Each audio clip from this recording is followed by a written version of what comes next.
Welcome to Shri Bharat news. Narasaraopet Palnadu జిల్లా collectorate Narasaraopet ST యానాదుల కుటుంబంలో వ్యక్తిని చంపేస్తే పట్టించుకొని ప్రభుత్వం ఎస్సీ ఎస్టీలకు న్యాయం అందరి ద్రాక్షలా మిగిలిపోయింది. వినుకొండ ఎస్టీ ఎరుకుల కులానికి చెందిన బాలిని ఆదామును 10/9/2020న రెడ్డి కులానికి చెందిన కొందరు వ్యక్తులు అతి కిరాతకంగా నరికి చంపిన కేసును ప్రభుత్వం ఇప్పటి వరకు పట్టించుకోలేదు. ఆ కులానికి కాంపెన్సేషన్తో పాటు ఆ కుటుంబంలోని ఒక వ్యక్తికి ఉద్యోగం, వ్యవసాయ భూమిని కేటాయించాలని బీఎస్పీ జిల్లా అధ్యక్షులు బి బాబురావు డిమాండ్ చేశారు. భర్తని చంపి 5 సంవత్సరాలు గడిచినా పట్టించుకొని ప్రభుత్వం తక్షణమే ఆ కుటుంబానికి సహాయం అందించాలని, సాగులో ఉన్న భూమికి హద్దులు ఏర్పాటు చేసి ఫ్రీ స్కూల్ ఎంజాయ్మెంట్ ఇచ్చి జీవనోపాధి కల్పించాలని కోరారు. మాకు తెలియదు, కొన్నాళ్ళు ఇట్లా గడిచినాక 30 సంవత్సరాలు గడిచిపోయింది సార్.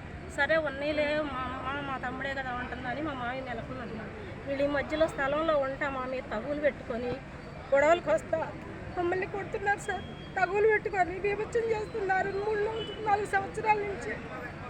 మా మామయ్య కదలేని పరిస్థితి, పొలుగు తీసుకొని పొడవపోయాడు మా మామయ్య మీద.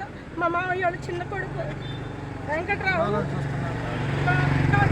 వాళ్ళు ఏంటంటే ఇప్పుడు మా భాగం మాకు ఇస్తే, ఇప్పుడు వాళ్ళ తండ్రి గారి భాగంలో వాళ్ళ భాగాలు వాళ్ళకి ఇస్తాం, కానీ మా మామయ్య చోటు మాకు ఇవ్వటం లేదు. వాళ్ళు ఇల్లు కట్టుకొని అంటున్నారు.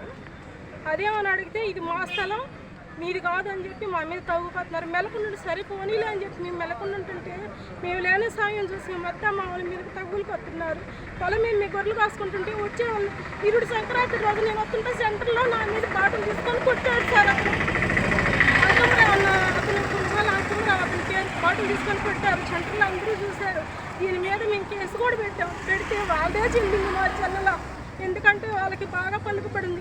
మా మామయ్యకుండా పలుకుపడి వాళ్ళు అండగా పెట్టుకొని ఇప్పుడు వాళ్ళు సెలవుమని వెళ్తున్నారు. మాకు అన్యాయం జరుగుతుంది కానీ ఎప్పుడు న్యాయం జరగట్లేదు సార్. పిల్లల్ని పెట్టుకొని ఆ స్థలం అమ్మాలని చెప్తున్నారు సార్. కానీ అక్కడ వాళ్ళ పప్పులు ఉడకట్లేదు. ఎందుకంటే బేరానికి వస్తున్నారు కానీ అక్కడ ఆన్లైన్లో చూసుకునేసరికి మా మామయ్య పేరే వస్తుంది. అందుకని వాళ్ళు ట్రిప్కి ఎవరో ఒకరిని పంపిస్తున్నారు సంతకాలు పెట్టిమని. ఒకసారి ఎంఆర్ ఆఫీస్ నుంచి ఒక అతను వచ్చాడు. పొద్దుపోయి నాకు 9ంటికి వచ్చి కొచ్చాల జాలి స్వామి సీతమ్మ అంటే ఎవరు అంటే మేమేనా అన్నారు వాళ్ళు. మీరు ఎవరో వచ్చారని చెప్పి మేము పోయేసరికి మీరు సంతకాలు పెట్టాలి, ఎంఆర్ ఆఫీస్ నుంచి వచ్చామని చెప్పి అడిగారు. ఎందుకు పెట్టాలి ఏంటంటే వాళ్ళంటే అద్దులు మార్చుకుంటున్నారంట, అన్నల తమ్ముడు కొలతలు వేసుకుంటున్నారంట, ఎక్స్ట్రా తక్కువ వచ్చిందని వాళ్ళు అనుకుంటున్నారు, సంతకాలు పెట్టండి అడుగుతున్నారు. అవును, వాళ్ళ స్థలానికి వాళ్ళదైతే వాళ్ళ సంతకాలు పెట్టుకోవాలి కానీ మేము ఎందుకు పెట్టాలి, మేము పెట్టమనంటే మీరు సంతకాలు పెట్టకపోతే మీ ఇంటికి సీల్ అయిపోతామని బెదిరించి వెళ్ళిపోయారు. తర్వాత మళ్ళీ బ్యాంకి నుంచి వేరే అతను వచ్చి వాళ్ళు బ్యాంకులో లోన్ పెట్టుకోవాలంట ఆ ఇంటి వాళ్ళు, మీరు సంతకాలు పెట్టండి అని అడిగారు. వాళ్ళు లోన్ పెట్టుకోవచ్చు అయితే మేము ఎందుకు పెట్టాలి సంతకాలు అని అంటే వేరే అతను వచ్చి అప్పుడు ఇళ్ల పట్టాలు కొత్తవి మార్పిచ్చారు కదా మన ఈ మధ్య, అప్పుడు వాలంటీర్లు వచ్చి మీ పేరు మీద వచ్చిన పట్టా అని అడిగారు. అదేంటి మా పేరు మీద రావడం మేము అడిగి మాకు తెలియదు. 5 రింపుల్లో మా మామయ్యని అడిగితే అది నా పేరు మీదనే ఉంది, నా పేరు మీద వచ్చిన పట్ట అది. మా తమ్ముడు మా అమ్మలే అని నేను మెలకుండా ఉన్నాను 5 రింపుల్లో. ఫోన్లే దేవుడు పెట్టిన తీసే వాళ్ళే బతుకుతారు. నా తమ్ముడే కదా నేను మెలకు నుండి ఇవాళ రోజు నా మీద తవ్వుకొస్తున్నారు వాళ్ళు. నా ఆస్తి నాకు కావాలి, నా స్థలం నాకు కావాలి, నా తండ్రి గారి ఆస్తులు ఏదైనా ఉంటే భాగాలుంటే నా తమ్ముళ్ళకి నేను పెడతాను. ఆల్రెడీ మా మామయ్యకి ఎక్కడన్నారు పొలం ఉంటే 2 తమ్ముళ్ళకి పెట్టారు. తలా ఒక ఎకరం పెట్టాడు. 30 లక్షలు ఇచ్చాడు మనిషికి వచ్చి. మాకేమి ఇవ్వలేదు సార్. చాలా అన్యాయం జరుగుతుంది. మేము 3 సంవత్సరాలు బట్టి తిరుగుతున్నాం కలెక్టర్ ఆఫీస్కి, మాకు న్యాయం జరగట్లేదు సార్. మా మాయ నడవలేని పరిస్థితి. ఇవాళ తీసుకొద్దామంటే ఆయనకి కిడ్నీ ఇన్ఫెక్షన్ వచ్చి ఇట్లా పొలుగు తీసుకుని ఎగబడ్డప్పుడు ఆయన కిడ్నీకి తగిలింది. అప్పుడు కిడ్నీకి ఇన్ఫెక్షన్ వచ్చి ఆయన నడవలేకపోతున్నాడు, కాళ్ళు వాపు వచ్చేసి మొన్న వచ్చింది సార్ చూసారు. అతను నడవలేని పరిస్థితి.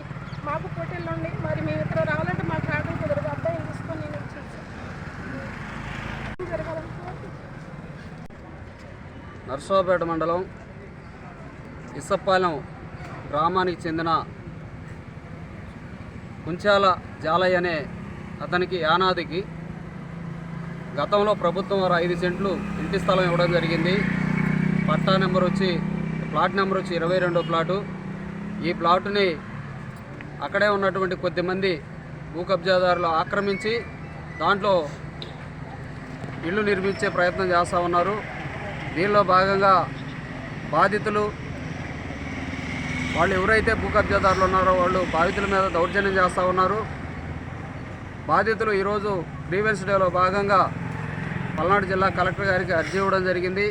స్పందించిన కలెక్టర్ గారు నర్సవాడ మండల తహసీల్దార్ గారిని పిలిస్తే తహసీల్దార్ గారు ఏం మాట్లాడుతున్నారంటే, ఇప్పుడు ఎవరైతే భూ కబ్జాదారులు ఉన్నారో వాళ్ళకే పట్టా ఉందని చెప్పి, అదేవిధంగా ఈ సమస్య మీద మేము ఒక ఎండార్స్మెంట్ బాధితులకు ఇచ్చామని చెప్పి, అంటే మొత్తంగా ఏంటంటే భూ కబ్జాదారులు కొమ్ము కాసే విధంగా మాట్లాడుతూ ఉన్నారు. దీన్ని ప్రజా సంఘాలుగా మేము తీవ్రంగా ఖండిస్తున్నాం.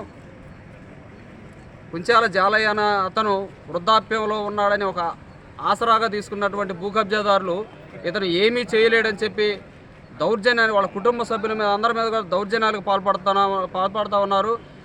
ఈ భూ కబ్జాదారులకు స్థానికంగా ఉన్న గ్రామంలో ఉన్న పెత్తందారులు సహకారం కూడా ఉంది. కాబట్టి ప్రభుత్వం ఇప్పటికైనా సరే ఎవరైతే లబ్ధిదారు కుంచాల జాలయ్య నిరుపేద అయి ఉన్నాడో 22వ ప్లాట్ నెంబర్ ఏదైతే ఉందో ఆ ప్లాట్ అతనికి ప్రభుత్వం వెంటనే అప్పజెప్పాలని, భూ కబ్జాదారులపై చర్యలు తీసుకోవాలని, భూ కబ్జాదారులు కొమ్ము కాస్తున్న రెవెన్యూ గ్రామ పెత్తందారులపై కూడా చర్యలు తీసుకోవాలని మేము ప్రజా సంఘాలు డిమాండ్ చేస్తూ ఉన్నాం. అయితే మా ఆయన్ని చంపేశారు. మా ఆయన ఉన్నప్పుడు అసలు మేము ఎక్కడికి వెళ్ళలేదు. ఇప్పుడు బాగా కష్టాలు వచ్చినాయి. అసలు ఇంట్లో అన్నానికి జరగటం కూడా ఇబ్బందిగా ఉంది. అసలు మాకు న్యాయం అనేది జరగలేదు. అసలు ఉండటానికి ఇల్లు కూడా సరిగ్గా లేదు.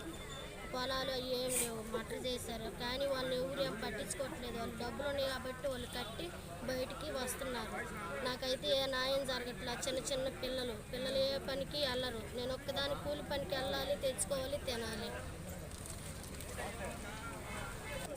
మిత్రులారా, 2020 సంవత్సరంలో వినుకొండ పట్టణంలోని ఎరుకుల కులానికి చెందిన అబ్బురామ్ అనే అతన్ని అక్కడున్న అగ్రకులాలు అతి దారుణంగా కిరాతకంగా చంపేస్తే ఇప్పుడున్న ప్రభుత్వాలు అప్పటి నుంచి ఇప్పుడు దాకా కూడా ప్రభుత్వాలు పట్టించుకోకుండా ఎస్సీ ఎస్టీ యాక్ట్ ప్రకారం వాళ్ళకి రావాల్సిన బెనిఫిట్స్ కూడా ఇవ్వకుండా చెప్పేసి వాళ్ళని చెప్తూ ఉన్నారు.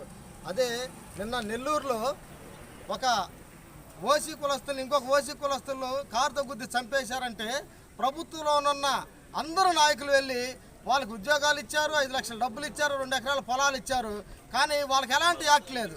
కానీ ఇక్కడ ఎస్టీ ఎరుకుల కులానికి సంబంధించిన వ్యక్తులు అతి దారుణంగా కిరాతకంగా చూడండి ఫోటోలు ఎంత కిరాతకంగా చంపేస్తే ఇప్పటివరకు ప్రభుత్వం మాకు చట్టం ఉన్నా సరే ఎస్సీ ఎస్టీ చట్టం ప్రకారం ఆ కుటుంబాలకు ఉద్యోగం ఇవ్వాలన్నారు, పొలం ఇవ్వాలన్నారు, తర్వాత కాంపెన్సేషన్ ఇవ్వాలన్నారు. కానీ ఎలాంటి ఇది కూడా లేకుండా వాళ్ళ కుటుంబాన్ని పట్టించుకోకుండా నడి రోడ్డు వేసిన పరిస్థితి. ఆ కుటుంబానికి తక్షణమే ప్రభుత్వం స్పందించి న్యాయం చేయాలని చెప్పేసి కోరుకుంటున్నాం. అలాగే మిత్రులారా, వినుకొండ పట్టణానికి చెందిన నడిగడ్డ గ్రామంలోని ఎస్టీ యానాదుల కుటుంబాలు అక్కడున్న రిజర్వ్ ఫారెస్ట్ భూమిని సాగు చేసుకుంటున్నారు. వాళ్ళకి పట్టాలు ఇవ్వాలని, యాజమాన్య హక్కులు ఇవ్వాలని చెప్పేసి గత కొంతకాలంగా వాళ్ళు కలెక్టర్ ఆఫీస్ చుట్టూ తిరుగుతూ ఉన్నారు.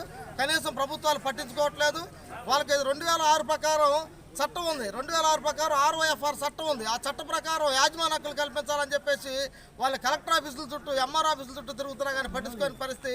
తక్షణమే 2 కుటుంబాలకి న్యాయం చేయాలని చెప్పేసి బహుజన సమాజ్ పార్టీగా మేము డిమాండ్ చేస్తూ ఉన్నాం.